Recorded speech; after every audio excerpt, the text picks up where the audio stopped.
दक्षिणाय नमः वृद्धवे स्वाहा नमः वृद्धवे वृद्धवेधनाय स्वाहा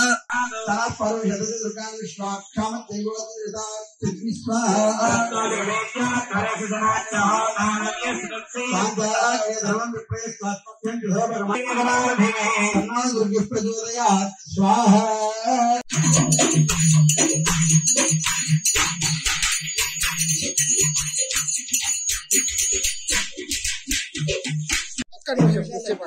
माता मरकटश्याम मातंगी मधुशालिनी प्रियाकटाक्षं कल्याणी कदंब वनवासिनी श्री रेणुका एल्लम्म तल्ली పోతురాజు స్వామి విగ్రహ ప్రతిష్ఠా కార్యక్రమము వీరిశెట్టిగూడెం సంతోతండ గ్రామంలో వేంచేసినటువంటి నూతనంగా నిర్మించినటువంటి అత్యంత వైభవోపేతంగా నిర్మించినటువంటి శ్రీ రేణుకా ఎల్లమ్మ తల్లి పోతురాజు స్వామి విగ్రహ ప్రతిష్ఠా కార్యక్రమాలు మొన్న నిన్న ఈ రోజు 3 రోజులుగా మొన్నటి రోజున అమ్మవారి యొక్క ఊరేగింపు కార్యక్రమం అంగరంగ వైభవంగా ప్రతి ఇంటి ముందు అమ్మవారు ఊరేగింపుగా రాగానే జలబిందులతో నీళ్లు వారుగా పోసి హారతులు సమర్పించుకుని అమ్మవారిని యొక్క అనుగ్రహాన్ని పొందారు.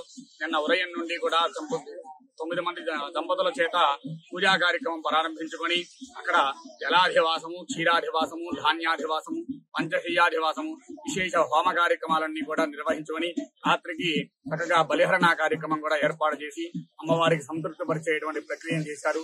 ఈ రోజు ఉదయం 9:16 అమ్మవారి యొక్క యంత్ర ప్రతిష్ఠ, విగ్రహ ప్రతిష్ఠ కార్యక్రమాలు అత్యంత వైభవోపేతంగా నిర్వహించుకుని ఆ తదుపరి అమ్మవారికి ప్రాణ ప్రతిష్ఠ, మహాకుంభాభిషేకము, మహాపూర్ణాహుతి కార్యక్రమంతో అవబర్ధంతో ఈ కార్యక్రమాలు సంపూర్ణమైనవి.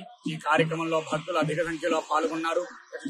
చుట్టుపక్కల ఉండేటువంటి గ్రామ ప్రజలు, తండవాసులు అందరూ కూడా వచ్చి అమ్మవారికి మొక్కుబడులు చెల్లించుకుని అమ్మవారి యొక్క అనుగ్రహాన్ని పొంది అమ్మవారి యొక్క తీర్థ ప్రసాదాలు స్వీకరించడం జరిగింది. మంగళం మహతు. ఇట్లు ఈ యొక్క గ్రామ ప్రజలుగా ఉన్నటువంటి భక్తులందరూ కూడా భక్తి శ్రద్ధలతో ఈ యొక్క ప్రతిష్ఠా కార్యక్రమం నిర్వహించారు. ప్రతిష్ఠా కార్యక్రమాన్ని నిర్వహించినటువంటి బ్రహ్మగారు ఖమ్మం వాస్తవ్యులు బ్రహ్మశ్రీ మునగలేటి వంశీ శర్మ గారి యొక్క ఆధ్వర్యంలో వారి యొక్క బృందము చేత ఈ యొక్క ప్రతిష్ఠా కార్యక్రమాలు వైభవంగా నిర్వహించడం జరిగింది. మంగళం. నేను జట్టి ఆజాద్ చంద్రశేఖర్, మాది బీర్షెట్టిగూడెం. నేను మా గ్రామాభివృద్ధి కమిటీ చైర్మన్ ని. వీరంతా నా పక్కకున్న వాళ్ళంతా కూడా మా గ్రామాభివృద్ధి కమిటీ సభ్యులు. మేమందరం ఏదైనా డెవలప్మెంట్ కార్యక్రమాలు చేసేటప్పుడు మేమందరం ఆలోచించుకొని నిర్వహిస్తాం. ఈ రోజు మా ఎల్లమ్మ తల్లి గుడి శంకుస్థాపన కార్యక్రమం జరిగింది. అమ్మవారిని ప్రతిష్టాపన చేయడం జరిగింది. ఈ గుడిని గత సంవత్సరం ఇదే నెల 18వ తారీఖు కట్టాలని ఇక్కడి తండావాసులందరూ కూడా నిర్ణయించుకున్నారు. పంతుల తండా, బీర్షెట్టిగూడెం పంతుల తండా వారు అందరూ కూడా నిర్ణయించుకొని ఒక కమిటీ వేసుకొని వారందరూ కూడా ఇంటికి 7,000 చొప్పున వేసుకున్నారు. అది సరిపోయినప్పుడు మళ్ళీ 5,000 చొప్పున చేసుకున్నారు.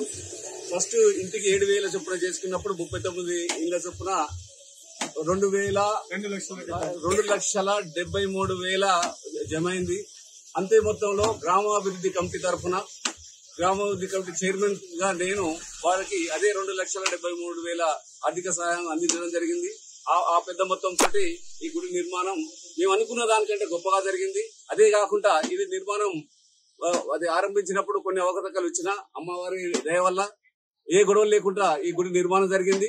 ఈ రోజు నుంచి అమ్మ చూపుతోటి మా ఊరు కూడా ఇదే సుఖ సంతోషాలతో ఉంటూ రాకపోకల వాళ్ళకి కూడా ఈ ఆశీర్వాదాలు ఇచ్చే విధంగా గొప్పగా జరిగిందని మేము తెలియజేస్తున్నాం.